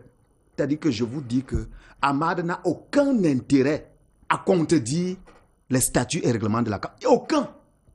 Aucun président d'une organisation ne peut dire, on lui dit, article 92 dit ceci, il dit non, ça n'est pas ce que ça dit. Il va faire comment? Il ne peut pas dire ça. Ce n'est que le Cameroun qui peut donc aller démontrer que tel jour, Amad était au Cameroun, voici les images, il a dit ceci. Tel jour, il était au Cameroun, voici ce qu'il a dit. Tel jour, il a dit ceci, voici ce qu'il a écrit au président. C'est nous qui allons dire ça. La CAF ne va jamais le dire. Parce que ce n'est pas dans l'intérêt de la CAF de se fragiliser dans une affaire comme celle-là. Encore que Amad, par amour, parce qu'on a beaucoup de chance, on a dit qu'on a beaucoup de chance, il nous a donné déjà la chance. Donc il a beaucoup fait. Il a beaucoup fait pour nous. Il y a un handicap. La solution, la vraie solution à cette affaire, c'est qu'il y a des brillants juristes au Cameroun. Moi, je parle seulement ici, là. Dès que je rentre, je dors chez moi. J'ai pas un autre problème. Mais il y a des gens qui travaillent. Leur travail, c'est défendre le Cameroun dans les choses comme ça. Qu'on recrute un avocat, on lui donne un minimum de moyens. Et le Cameroun s'invite dignement dans cette affaire. Et même si on nous retire, on aura au moins compris qu'on a essayé de défendre cela. Bon, maintenant, qu'ils sont en train de dire ce qu'ils sont en train de dire là, je crois que ce que Nchouata dit, c'est la position officielle de la fédération. Et si la fédération le dit, ce n'est pas au ministère d'aller. Je crois que le ministère va se dire, ah, comme eux-mêmes, c'est eux qui savent comment ça fonctionne. Ils ont déjà dit que ça va, quand ça va tomber, parce que c'est comme ça qu'on parle, on parle souvent le matin. Quand ça tombe le soir, quand on cherche les gens qui ne sont pas patriotes, on dit que c'est l'Omba qui ne sont pas patriotes. Je suis en train de dire, par patriotisme, que cette affaire-ci, on n'est jamais sûr de rien. Pour maîtriser la procédure, parce que si on va, on saura ce que la CAF écrit. On saura quelle est la vraie position de la CAF dans cette affaire. Parce que je vous ai dit que Amad, il a dit, et c'est pas moi qui ai dit ça, lui-même il a dit qu'il est un politicien. Quand il envoyait ses commissions ici, les gens mettaient les filles nues, les filles dansent avec les seins et tout ça là. Il a dit que tout ce que vous faites là, j'ai fait ça, j'étais ministre de la pêche et de l'eau et tout ça là, dans mon village. Donc, si vous faites la politique avec moi, moi j'ai fait la politique, je suis un politicien. Donc, Amad, c'est un politicien et j'ai l'impression qu'en Afrique, pas seulement en Afrique, j'ai l'impression que quand on dit que quelqu'un est politicien, ça veut dire qu'il est d'abord menteur. Donc, c'est des gens qui ne disent pas souvent la vérité. Il était au perron du palais de l'unité ici, à moins de 100 mètres d'ici, Bouba. Il a dit quoi? Que la CAF n'a même pas un plan B. Moins de 20 jours après, 20 jours. Qu'est-ce qui s'est passé en 20 jours? Amad peut nous dire ce qui s'est passé pour qu'il nous retire la canne là. Il a eu un plan B. Et il a d'abord enlevé sans plan B. Et il faisait semblant. Donc je suis en train de chuter sur cette question pour dire que pour qu'on ait la vérité dans ce dossier, il faut que le Cameroun participe. Et on a la possibilité parce que nos intérêts sont en jeu. Nos intérêts sont en jeu comment? Les Comores disent qu'on doit être disqualifié. Du coup, on a intérêt dans le procès parce que c'est de nous qu'on est en train de parler là-bas. On peut s'inviter dans le procès. Et je crois que c'est la seule position juridique qui puisse nous sauver de cette affaire-là. Sinon, faisons comme on a l'habitude de faire. On leur a dit qu'on va nous retirer la canne. On a dit, voici les raisons, voici les raisons, voici les raisons. Au lieu de régler les problèmes, ils ont dit que c'est parce qu'on n'aime pas le Cameroun. Maintenant, on a retiré, qu'est-ce qu'on fait? Alors, et nous, voici que nous sommes en train de dire, si vous vous amusez, on ne va pas jouer 2020, 2019 et on ne va pas jouer 2021. En plus, on ne va même pas organiser 2021. Il faut bien qu'ils sachent toutes les conséquences, ça va s'enchaîner. Et moi, j'ai dit qu'il faut s'inviter pour éviter tout ça. Les hypothèses qu'évoque Pinon Ongba. Mais écoutez, le règlement, il est essentiellement impersonnel, mais de portée générale, tout en rappelant aussi également que le Cameroun a déjà eu à bénéficier des incidences à travers des décisions rendues par des organes juridictionnels permettant au Cameroun de participer aussi au détriment des autres pays aux compétitions internationales. Ça a été le cas des filles pour la participation à Londres en 2012, à la suite d'une décision rendue par un organe juridictionnel contre le Ghana. Ça a été le cas en 2015 pour la CAN des U17, toujours contre le Ghana. Ça a été même le cas pour la Coupe du Monde en 2014 au Brésil, à la suite effectivement d'une décision contre le Togo, à la suite effectivement de la disqualification du joueur Alexis Romao. Donc, il faut dire que le Cameroun est bel et bien présent même dans cette procédure. Pour une raison simple, c'est que la Fédération des Comores a introduit 2 recours devant le TAS. Un premier recours sollicitant l'application et l'observation de l'article 92 dans ses alinéas 1, 2, 3 et 4, parce qu'il s'agit d'un ensemble. Et un deuxième recours qui demande effectivement de constater la nullité du match Cameroun-Comores. Pour une raison simple, c'est que vous avez 3 résolutions qui se suivent. 20 septembre 2014 à Addis Abeba, résolution du comité exécutif entérinée par l'Assemblée générale qui attribue l'édition 2019 au Cameroun. 30 novembre 2018 à Accra, la résolution du comité exécutif retire l'édition 2019 au Cameroun. Et 8 janvier 2019 à Dakar, la résolution du comité exécutif attribue l'édition 2019 à l'Égypte. Par voie de conséquence, puisque nous sommes dans la lex sportiva, c'est-à-dire le droit du sport, les applications, du moins, les dispositions s'appliquent de manière automatique. Quand on vous donne un carton rouge, vous sortez. Donc, qu'est-ce qu'il y avait lieu de faire?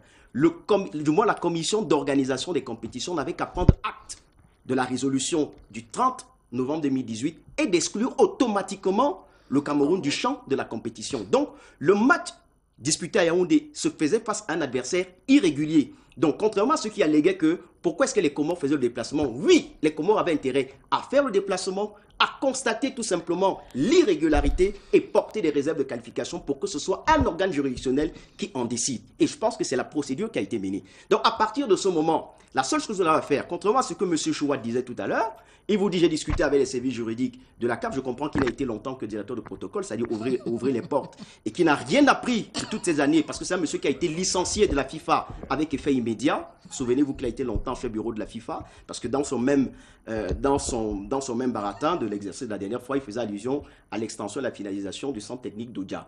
Or, vous savez bien qu'il a été au cœur de cette affaire avec M. Tombi, parce qu'on parle du projet GOL 3. GOL 1, c'est l'achat du site et la construction d'équipements. GOL 2, c'est le terrain en gazon synthétique que vous voyez là. Par contre, le GOL 3, je dis bien que M. Soudou est mêlé dans cette affaire avec M. Tombi. Donc, pour revenir dans le cas d'espèce de ce qui nous concerne précisément, il faut dire que la procédure étant formellement ouverte aujourd'hui devant le TAS, la CAF est représentée à travers effectivement ses conseils et que le Cameroun avait intérêt, mais pour dire que pour le moment, le délai qui nous permettait effectivement de pouvoir intégrer cette procédure est échu. Donc, par voie de conséquence, attendons tout simplement le délibéré qui va être effectivement rendu dans le cas de cette affaire. Alors, on fait comment pour éviter des surprises désagréables dans cette affaire, Coris? On ne peut plus attendre que la décision du TAS. À l'heure où on parle, entre-temps, l'équipe se prépare comment? Sereinement? Ou alors l'équipe a un pied en compétition, un pied... Comment ça se passe? Dans des conditions pareilles, une équipe ne peut pas se préparer sereinement parce qu'en même temps, vous êtes en train de vous entraîner, vous êtes en train de jouer peut-être des matchs amicaux, mais vous avez l'oreille tendue, n'est-ce pas, du côté de Lausanne. Pour que les téléspectateurs nous comprennent bien, effectivement, pour prendre la chute de Christian, c'est que bon nombre de personnes disaient, pourquoi est-ce que les Comores vont au TAS? Ils n'ont pas d'intérêt. Même en cas de disqualification du Cameroun, c'est le Malawi qui se retrouve en deuxième position derrière le Maroc. Que non, parce que les gars, ils demandent 2 choses. D'abord, les 3 points. Les 3 points du match joué à Yaoundé. Et si vous leur donnez les 3 points du match, ils ont 8 points. Voilà. Ils ont 8 points. Et ensuite, maintenant, ils demandent effectivement la disqualification de l'équipe du Cameroun. Et si ces 2 conditions-là sont réunies, effectivement, ils seront deuxième derrière le Maroc et ils vont aller à la CAN. Et une fois de plus, nous avons cette habitude, n'est-ce pas, à notre niveau. Parce que je ne pense pas que ceux qui sont à la FECAFOOT, ils aiment le football plus que nous. Moi qui parle du football aujourd'hui, Bouba, je suis le football alors que je suis bébé. C'est-à-dire, parfois, quand je vous parle des joueurs, ce sont des joueurs que j'ai vu évoluer. J'avais 5 ans, j'avais 6 ans, mais aujourd'hui, j'échange avec eux, qu'ils soient peut-être en Europe ou en Amérique. Quand tu parles même, Coris, donne-moi juste une petite minute, après tu continues. Tu ne peux pas me refuser ça, mon chéri. Pour dire tout simplement, quand tu parles de l'amour de quelque chose, ça veut dire quand même qu'il y a il y a quand même, on va dire, le minimum. Ce n'est pas l'amour, c'est le désamour. Parce que si on parle de l'amour, vous allez aller en termes, n'est-ce pas, d'équipementier. On ne va pas demander le sexe des anges à Dieu. Vous allez aller discuter pour justement le moule de production qui est en termes de joueur. Qu'est-ce que le joueur gagne? Qu'est-ce que les entraîneurs gagnent? Quand on parle de sélections intermédiaires, il paraît que ces sélections intermédiaires sont intégrées maintenant, n'est-ce pas, dans le contrat. Mais dites-nous ce que ces sélections gagnent. Hein? Les coachs, on parle aujourd'hui, Libye Thomas, il est là-bas, il n'a pas de contrat. Et c'était une question fondamentale quand on disait qu'on était, voilà, on était, comment vous appelez ça, de la commission ad hoc où on donnait 75 000 aux gens là. C'était, après on vous dit qu'on nous a donné beaucoup d'argent.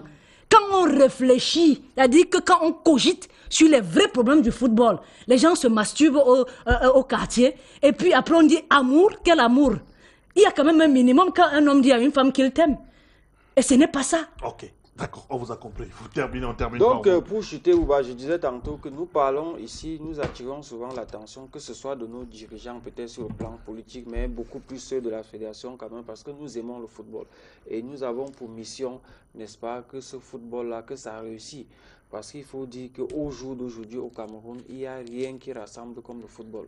Il faut aller voir peut-être les petits championnats de vacances dans les sous-quartiers. Vous allez voir comment ça réunit autant de monde.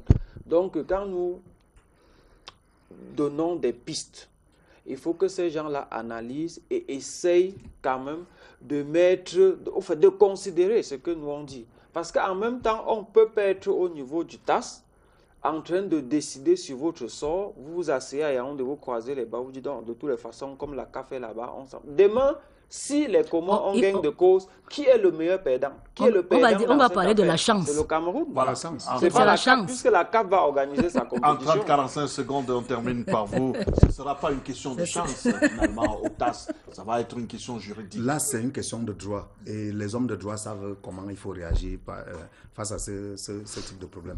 Non, moi, je crois que nos dirigeants doivent prendre leurs responsabilités. Il faut savoir qu'un jour ou un autre, les gens vont répondre de tout ce qui se passe. Je dis bien un jour ou un autre. Parfois, ça prend 10 ans. Vous posez un acte aujourd'hui, il y a un adage de chez moi qui dit que ce n'est pas le jour où vous mangez l'écureuil que vous attrapez la hernie. Donc, quand vous avez la hernie, vous ne savez même plus le jour où vous avez mangé l'écureuil. Donc, il y a des actes que les gens posent aujourd'hui de manière très irresponsable parce qu'ils se disent qu'ils sont trop forts. Et puis après, ça va vous rattraper dans 10 ans, on ne sait jamais. Donc, moi, je crois que la vraie solution à cette affaire, on nous a déjà beaucoup trompés dans cette affaire.